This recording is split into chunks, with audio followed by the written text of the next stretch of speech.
各位觀眾大家好，Neo。咁咧，大家都應該見到咧呢一款口罩咧係有好多款式嘅。嗱，咁呢個口罩咧就嗰個設計咧就唔係我做嘅，咁啊只不過咧呢個濾嘴啦，我最 signature 嘅嗰個防飛沫設計啦，同埋呢一個顏色咧就係我自己去改上去嘅。嗱，大家睇咗個片頭咧都會知道咧，其實呢個設計咧係由一塊平面咧去扭出嚟嘅。咁我覺得咧呢一個諗法咧真係十分之聰明。而呢個設計咧喺外國嘅網站一放咗出嚟之後咧，係真係全世界嘅玩 3D 打印嘅 maker 咧都係嘩然嘅，係轟動嘅。而香港咧就比較少人講呢款口罩啦，亦都比較少人知咯。而我覺得咧係可以同大家介紹下嘅，因為咧我覺得呢一款口罩咧有機會比布口罩更加好，所以大家真係要睇下啦。今日帶大家睇一啲外國人嘅設計啦。呢一個名為 NanoHead 嘅設計咧，就由一間叫做 Corporate 3D 嘅公司咧所研發嘅。咁呢間公司咧就位於智利，咁佢專係研究一啲咧防菌嘅 3D 打印物料嘅。全球肺炎肆虐啊！咁呢間公司咧就做咗一個 campaign 咧，就叫做 Hack the Pandemic。咁咧就希望鼓勵全世界嘅 maker 咧一齊幫手啦，去做一啲抗疫嘅設計。3個禮拜之前咧，佢哋就上載咗一個 open source 嘅設計，就叫做 NanoHead。咁呢個設計咧就係佢話咧係佢哋公司嘅一啲專係做科學研究嘅專家啦，同埋一啲嘅設計師咧，去合作所研發出嚟嘅。咁所以咧，成個研發過程咧應該都係十分之嚴謹嘅。呢個設計上載咗頭幾日咧，已經不斷俾人瘋傳啦。咁咧喺全球咧就錄得250萬次嘅下載，搞到佢哋個網站咧連個 server 都 down 埋。講咗咁耐，大家最擔心嘅當然就係 NanoHead 過濾細菌嘅能力啦。睇翻個設計啦，其實佢同我嗰個豬嘴用嘅口罩濾嘴嘅設計咧，基本上係類同嘅。都係用翻口罩咧去做濾芯。其實呢一種設計咧，一直以嚟都有一啲嘅疑團喺裏邊嘅。而 Corporate 3D 咧就喺 LinkedIn 上面咧就發布咗一個文件，就話俾大家聽，我哋已經攞咗我哋嘅 NanoHead 咧，再放一啲嘅口罩濾芯落去咧去做測試啦。咁啊發現咧89.5% 嘅微生物咧都係能被過濾嘅喎。咁係啦 ，Coronavirus 真係武漢即係肺炎啦。佢幾大呢？大約就係0.05至到0.2個 microns 之間啦。咁即係話大部分呢都係能夠被過濾嘅喎。除咗濾芯嘅位置之外呢，其他部分呢都係 3D 打印嘅實心膠嚟嘅。咁只要透過適當嘅加工呢，基本上呢病菌係冇辦法穿得過嘅。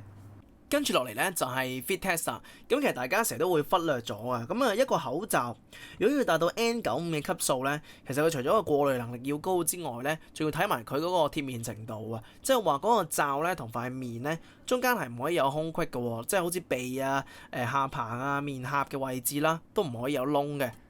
NanoHead 呢個設計咧就真係非常非常之聰明，佢巧妙地利用咗咧 3D 打印膠佢本身嗰個特性啊，就係佢喺預熱嘅時候咧，你可以隨意將佢矯形嘅。基本上咧，你即係隨意攞一個風筒去吹下佢啦，或者係將佢放入去一啲55至到60度嘅熱水裏邊咧，佢就會開始軟化啦。咁之後咧，你就可以按住你嘅面型咧去度身訂造啦。由於佢係度身訂造啦，所以基本上咧佢貼面程度咧應該係會非常之好啊。除非你自己整得唔好嘅啫。所以我覺得咧，佢就算去唔到 N95 級數咧，都應該會好過普通口罩。總括嚟講咧，NanoHead 無論喺呢個過濾定係喺個 fit test 上面咧，都係有一個不錯表現嘅。所以咧，佢喺外國咁出名咧，都係有原因嘅。大家而家都知道 3D 打印嘅口罩係點樣樣㗎啦。咁啊，翻返嚟香港先。嗱，其實而家香港咧越嚟越多人戴布口罩。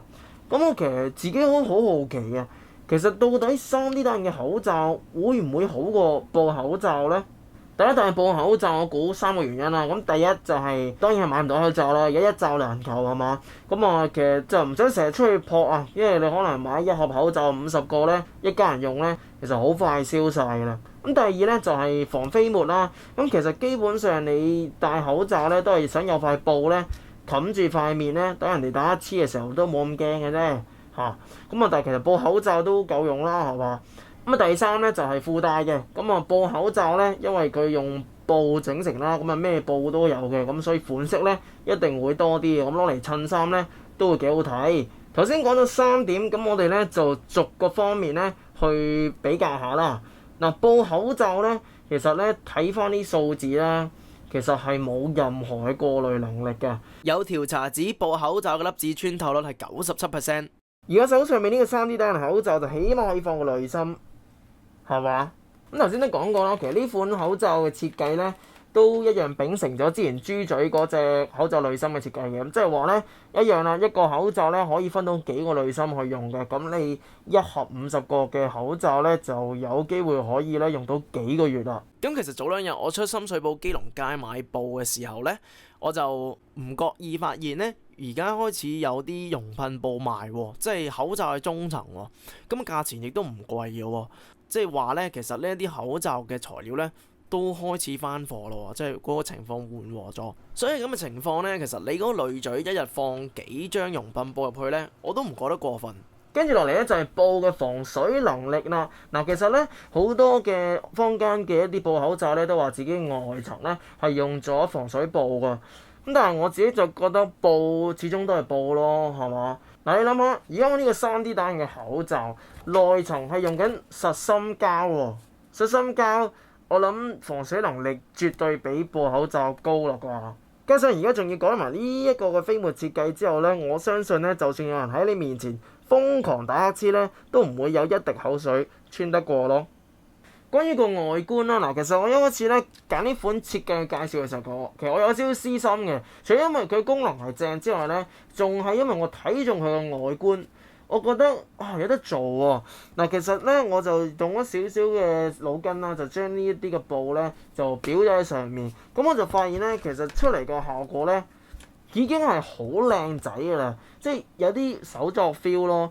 其實心裏邊咧有個心結嘅，就係有啲人咧係覺得3D 打印嘅件咁 raw 個樣咁樣，即係好兒戲啫，咁啊邊度帶得出街嘅？你自己喺屋企玩就得啫。不過喂，但係今次唔同喎，呢個靚好多喎，係嘛？